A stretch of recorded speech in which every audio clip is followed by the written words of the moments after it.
अस्सलाम वालेकुम दोस्तों, आज की वीडियो में हम सीखेंगे दो पॉइंट के दरमियान का फ़ासला कितना है। दोस्तों याद रखिएगा, कुछ जगह ऐसी होती हैं जहां पर आप जब टोटल स्टेशन को लेकर जाते हो वहां पर आप मीटर टेप किसी वजह से इस्तेमाल नहीं कर सकते। ठीक है, रुकावटें आ जाती हैं। तो उसके लिए हम कैलकुलेशन करते हैं, कोऑर्डिनेट की कैलकुलेशन। सपोज़ करें, मिसाल के तौर पर समझाता हूँ, आ जाए कैलकुलेशन के ऊपर। ये मुकम्मल मैं आपको कैलकुलेशन बताऊंगा। ये बहुत इंपॉर्टेंट कैलकुलेशन है। जो आपके मेन सर्वेयर हैं, जो चीफ सर्वेयर हैं, वो इन्हीं कैलकुलेशन को यूज़ करते हैं। जी हाँ दोस्तों, बहुत पुरानी कैलकुलेशन है, बहुत ध्यान से सुनना है, क्योंकि इस कैलकुलेशन से रिलेटेड अभी आगे बहुत सारी वीडियोस आएंगी और मैं आपको बताऊंगा कि कैलकुलेशंस कैसे की जाती हैं। क्योंकि हर वीडियो, ये जो अभी कैलकुलेशन का चैप्टर शुरू हो गया है हमारे चैनल पर, हर कैलकुलेशन दूसरी कैलकुलेशन से जुड़ी होगी। इसमें मेन फार्मूला कौन सा होगा और आपको कौन सा फार्मूला यूज़ करना है, जिसकी देख हम कोऑर्डिनेट बनाना भी सीखेंगे। मैं आपको पॉइंटों के दरमियान आज की इस वीडियो में आपको ये बताऊंगा। एक बिल्डिंग है, अब ज़रा गौर कीजिएगा, जो बताने का मकसद है वो ये है कि मेन चीज़ तो ये है कि ना आपको कैलकुलेशन आनी चाहिए। ठीक है, आजकल बहुत सारे बंदे हैं जो नया नया काम सीखते हैं, वो ऑटो कैड तो चला लेते हैं, मशीनें भी चला लेते हैं, लेकिन उनको कैलकुलेशन नहीं आती। जब वो साइट पर जाते हैं, कोई सर्वेइंग जो है दोस्तों, जब वो इस काम में फंस जाते हैं ना, तो फिर हर जगह आपका ऑटो कैड भी काम नहीं आता। ठीक है, अब ज़रा समझिएगा बात का मेथड मेरे। ठीक हो गया दोस्तों? दोस्तों हमें चेक करना है, हमारे पास एक बिल्डिंग है। ठीक है, ये हमें, मैं अभी आपको समझाता हूँ। एक बिल्डिंग है, हमें कोऑर्डिनेट की मदद से बिल्डिंग का डिस्टेंस चेक करना है कि बिल्डिंग का ये क्या डिस्टेंस है और बिल्डिंग का ये क्या डिस्टेंस है। ठीक है, तो आपने करना क्या है दोस्तों, आपने जिस जगह ये चले हम प्लाट की बात करते हैं। एक प्लाट है, ठीक है, हमें पता नहीं है कि इनके चारों का आपस में डिस्टेंस क्या है। हमें जब तक डिस्टेंस पता नहीं होगा तब तक हम इस प्लाट का एरिया नहीं निकाल सकते। ठीक है, अब सपोज़ करें एक जगह आप गए मशीन लेकर, आपने मशीन लगा दी। जैसे हमारी ये मशीन लगी हुई है भाइयों, आप देख सकते हैं। ठीक हो गया? अच्छा, आपने करना क्या है, सबसे पहले आपने किसी भी जगह मशीन लगा दें, कोई बेंच मार्क की ज़रूरत नहीं होगी। आपने इस जगह का शूट लिया मशीन से, तो आपके पास ये कोऑर्डिनेट आ गया। अच्छा, कोऑर्डिनेट आ रहे हैं हमारे फिटों के अंदर। ठीक है, ये भी आपने याद रखना है, मशीन आपकी फिटों में होना चाहिए।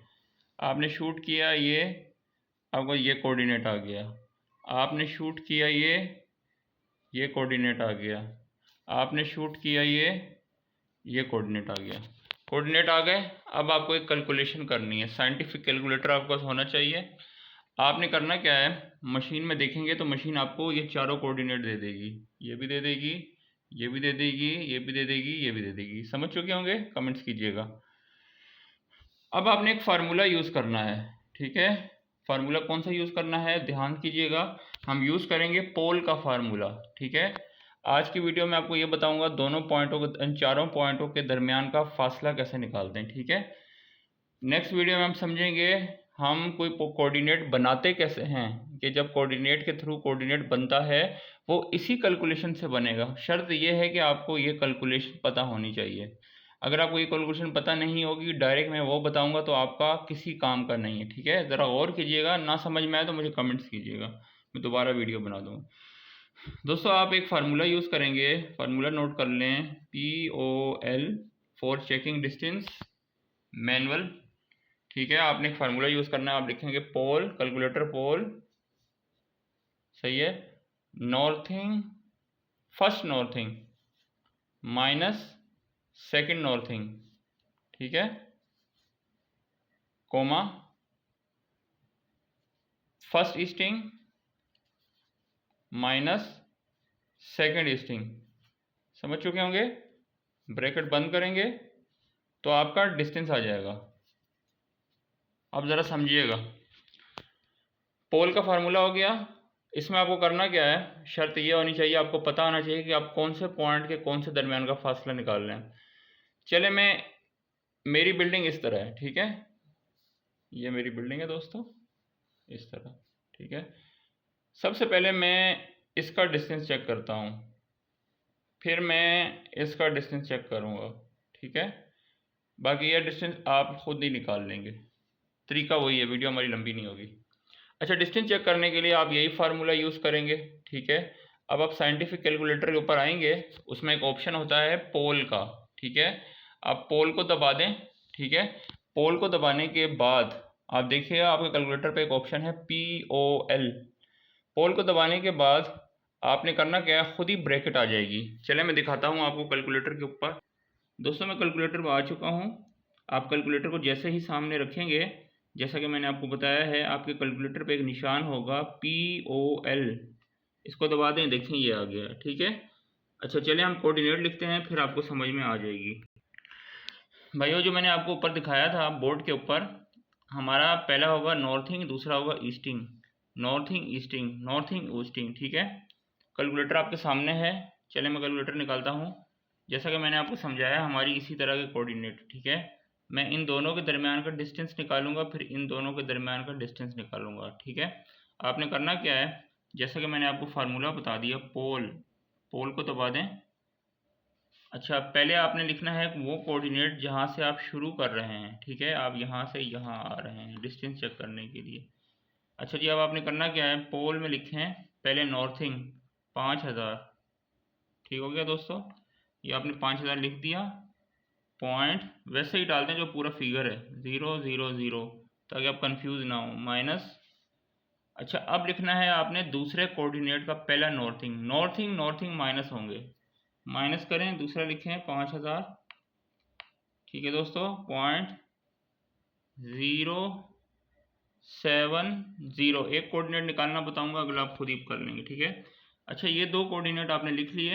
अब आपके कैलकुलेटर में एक ऑप्शन होगा कोमे का। अच्छा दो कोऑर्डिनेट लिखने के बाद आप दबाएंगे कोमा, कोमा आप दबा दिया। इसी तरह आप अब क्या करना है, जैसे आपने पहला नॉर्थिंग नॉर्थिंग लिख दिया ना, अब आपने उसी तरह पहला ईस्टिंग ईस्टिंग लिखना है। इसमें ये नहीं करना कि आप पहले ये डाल देंगे ये डाल देंगे, ईस्टिंग लिखने के टाइम फिर ये लिखेंगे, ऐसा नहीं करना। आपने एक सीक्वेंस से चलना है, आप इधर से इधर आ रहे हैं, ठीक है। 5000 माइनस 5000 कोमा, उसी तरह ईस्टिंग माइनस ईस्टिंग। चलिए हम ईस्टिंग भी लिखते हैं, मैं एक डिस्टेंस निकालूंगा, अगला आप खुद ही निकाल लेंगे। 6000, ठीक है दोस्तों, माइनस 6099, इसको वैसे ही लिखेंगे जैसे पूरा फिगर लिखा हुआ है, 6099। अच्छा इसमें अक्सर लड़के गलती क्या करते हैं, जो मैं गलती बताऊंगा, फिगर आ रहा है ना 6099.999, वो लड़के करते क्या है, वो कहते हैं यार 1 मिलीमीटर की खैर है, वो लिखेंगे 6099 के बाद ऑटोमेटिकली 7 हो जाएगा, यानी आपको पूरा फिगर ही 7000 हो जाएगा। ऐसे नहीं करना, आपने अपने पास से कुछ इसमें चेंजेस नहीं डालनी। कैलकुलेशन कह रही है 6099.999, तो आपने वही लिखना है। अगर अभी आप गलत डाल देंगे तो आपके बिल्डिंग का एंगल बदल जाएगा, ठीक है। अच्छा बढ़ते हैं वीडियो की तरफ, ठीक है। आपने पहले लिख दिया 6099.999। अच्छा जी, ये लिखने के बाद आपने ब्रैकेट बंद करनी है, इससे ब्रैकेट बंद हो जाएगी, ठीक है। ये करने के बाद दोस्तों आपने इज इक्वल टू का बटन दबा देना है। ये देखें, जैसे ही मैंने इज इक्वल का बटन दबाया, मुझे पता चल गया इस बिल्डिंग में जो फासला है ना, इस तरह वो है तकरीबन 100 फीट, ठीक है। 100 आ जाएगा, मसला नहीं है, ये तकरीबन 100 बन गया है। हाँ यहाँ पर आप समझ सकते हो, कोई कैलकुलेशन के दौरान आपने एक एक मिली का यूज़ करना है, लेकिन यहाँ पर आपका आगे 99.990 ना, तो मसले की बात नहीं है, ये आपका पूरा 100 बन गया। यानी आपका बिल्डिंग का जो यहाँ से यहाँ का डिस्टेंस है वो है 100, ठीक हो गया दोस्तों।